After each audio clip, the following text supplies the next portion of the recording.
అందరికీ నమస్కారం. Welcome to Varahi news. నేను మీ వరప్రసాద్. మా అన్న మాట తప్పడు, మడం తిప్పడు. ఇది వైఎస్ఆర్సీపీలో చాలా ఎక్కువగా వినిపించే స్లోగన్. అలాగే ₹5 పేటీఎం బ్యాచ్ ప్రచారం చేసే అంశం కూడా ఇదే. ఏదైతే నవరత్నాల హామీ ఉన్నాయో నవరత్నాలు అన్నీ కూడా అమలు చేసేశాడు జగన్మోహన్ రెడ్డి. ఇచ్చిన హామీల్లో 98% పూర్తి చేశాడు జగన్మోహన్ రెడ్డి అని చెప్పి పెద్ద ఎత్తున ప్రచారం చేసుకుంటా ఉన్నారు. ఈవెన్ జగన్మోహన్ రెడ్డి కూడా సెల్ఫ్ డబ్బా మామూలుగా కొట్టుకోవట్లా.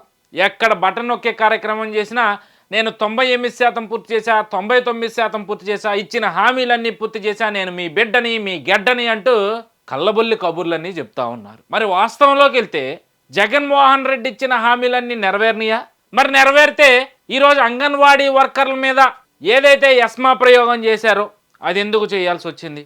ఏదైతే వాళ్ళని విధుల్లో చేరకపోతే గనక ఉద్యోగాలు పీకేస్తామని చెప్పి బెదిరించి ఉద్యోగాలు పీకేసే పరిస్థితికి తీసుకొచ్చి వర్కర్ని, ఎవరైతే హెల్పర్లుగా ఉన్న వాళ్ళని వర్కర్లుగా పదోన్నతి కల్పిస్తూ ఆదేశాలు ఇచ్చారు కేఎస్ జవహర్ రెడ్డి. అంటే మరి జగన్మోహన్ రెడ్డి ఇచ్చిన హామీలన్నీ కూడా ఎక్కడ అమలైనవి?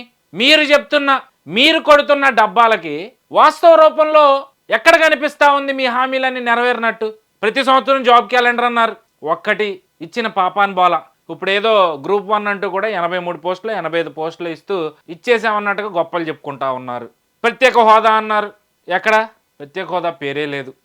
రాజధాని అన్నారు, 3 మొక్కలాడి నాశనం చేశారు. పోలవరం అన్నారు, బస్తా సిమెంట్ కూడా అక్కడ వేయలేదు. మరి ఇచ్చిన హామీలన్నీ ఎక్కడ నెరవేరినాయి? మద్యపాన నిషేధం అన్నారు, జరగలేదు. కాంట్రాక్ట్ వర్కర్ని పర్మనెంట్ చేస్తామన్నారు, జరగలేదు. అంగన్వాడీ వర్కర్లకి పక్క రాష్ట్రాల కన్నా ₹1000 అదనంగా జీతం ఇస్తామన్నారు, అది జరగలేదు.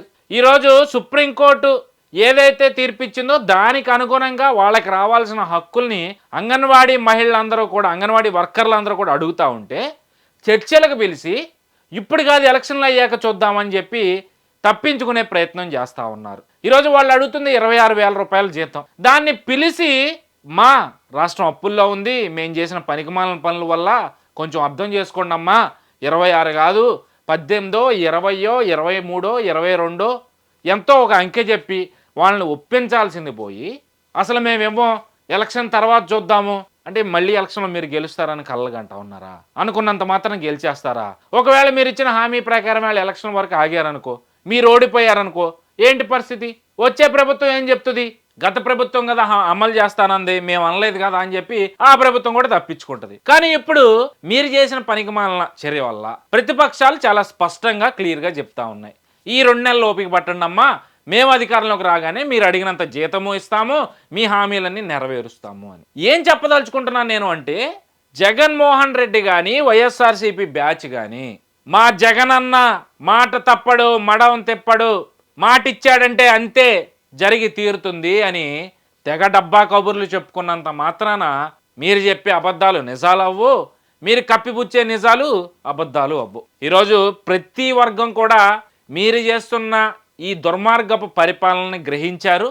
అందువల్లే ఒక్కొక్కరుగా రోడ్లు ఎక్కుతా ఉన్నారు. గతంలో అంగన్వాడీ వర్కర్లతో పాటు మున్సిపాలిటీ వర్కర్లు కూడా దాదాపు 10-15 రోజులు రోడ్ల మీద నించుని పనులన్నీ ఆపేస్తే వాళ్ళని చర్చలకు పిలిచి వాళ్ళని ఏదో మభ్యపెట్టారు. మరి వాళ్ళని కనీసం ఆపగలిగారు ధర్నాలు చేయకుండా. మరి అంగన్వాడీలను ఎందుకని ఆపలేకపోతా ఉన్నారు? ఈరోజు వాళ్ళ ఉద్యోగాలను కూడా తీసే జీవోని తీసుకొచ్చారంటే ఎటుపోతుంది సమాజం? అంటే నీ నియంతృత్వ పోకళ్ళలో ప్రతి ఒక్కరూ కూడా ఈ నియంత ఏది చెప్తే అదే జరగాలి అనే విధంగా వ్యవహరించాలా? స్వేచ్ఛా హక్కు లేదా? గతంలో భావ ప్రకటన స్వేచ్ఛ అని చెప్పి అప్పటి డీజీపీ వ్యాఖ్యలు చేశారే, మరి ఈరోజు అంగన్వాడీలకు లేదా? ఆంధ్ర రాష్ట్రంలో భావ ప్రకటన స్వేచ్ఛ లేదా? అంగన్వాడీలు లేరా?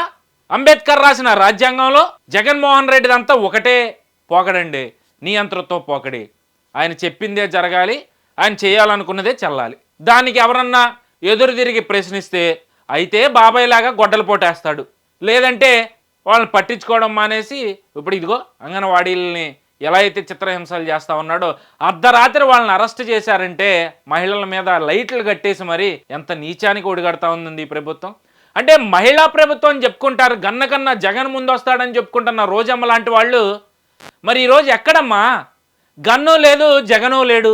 అమరావతి ప్రాంత మహిళా రైతుల దగ్గర నుంచి ఈరోజు అంగన్వాడీ మహిళల వరకు కూడా ప్రతి ఒక్కరూ కూడా ఈ ప్రభుత్వంలో మహిళలే ప్రధానంగా చిత్రహింసలకు గురవుతా ఉన్నారు. వాళ్ళకి న్యాయం చేయకపోగా వాళ్ళని నీచాతి నీచంగా అవమానిస్తూ వాళ్ళ మీద ఎక్కడ పడితే అక్కడ మగ పోలీసులతో చేతులు వేయిస్తూ ఇంకా పైగా మేమే మహిళలకు అంత చేసాం ఇంత చేసాం, మాదే మహిళా ప్రభుత్వం, మహిళా సాధికార ప్రభుత్వం. ఎందుకు సార్ ఈ డబ్బా కబుర్లన్నీ? ప్రజలు ప్రతి ఒక్కటి గమనిస్తూ ఉన్నారు. ఈరోజు అంగన్వాడీల మీద మీరు ఏదైతే జీవో తీసుకొచ్చారో అంగన్వాడీలు ఒకటే గుర్తుపెట్టుకుంటారు. అమ్మా ఈరోజు హెల్పర్లుగా ఉన్న వాళ్ళకి వర్కర్లుగా పదోన్నతి ఇస్తా ఉన్నాడు. మరి రేపు మీ జాబు గ్యారంటీ ఉందనుకుంటా ఉన్నారా? ఈరోజు మీ అక్కలు మీ చెల్లెమ్మలు ఏమడుగుతా ఉన్నారు? వాళ్ళకి న్యాయపరంగా రావాల్సిన హక్కుల్ని జగన్మోహన్ రెడ్డి 2019 ఎన్నికలకు ముందు ఇచ్చిన హామీలనే వాళ్ళు ఈరోజు అడుగుతా ఉన్నారు. అదేమన్నా తప్ప? మీరే చెప్పండి అమ్మా. ఈరోజు మిమ్మల్ని హెల్పర్లుగా ఉన్న వాళ్ళని వర్కర్లుగా పదోన్నతి ఇవ్వాలంటూ కూడా జీవో తీసుకొచ్చారే, రేపు మీ పనైనా అంతే. రేపు మీకు సరిగ్గా జీతాలు పడతాయి అనుకుంటున్నారా?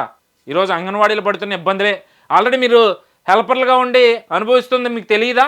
మిమ్మల్ని వర్కర్లను చేసి మీ మీద మరింత ప్రెజర్ పెంచి మీకు వచ్చే జీతంలోనే సగాలు కట్ చేసి మిమ్మల్ని ఇంకా ఇబ్బంది పెట్టే పరిస్థితి ఈ ప్రభుత్వం చేస్తూ ఉంది. ఇంకా 2 నెలలు ఓపిక పట్టండి అమ్మా. అంగన్వాడీలకి మీ మద్దతు చాలా అవసరం ఉంది.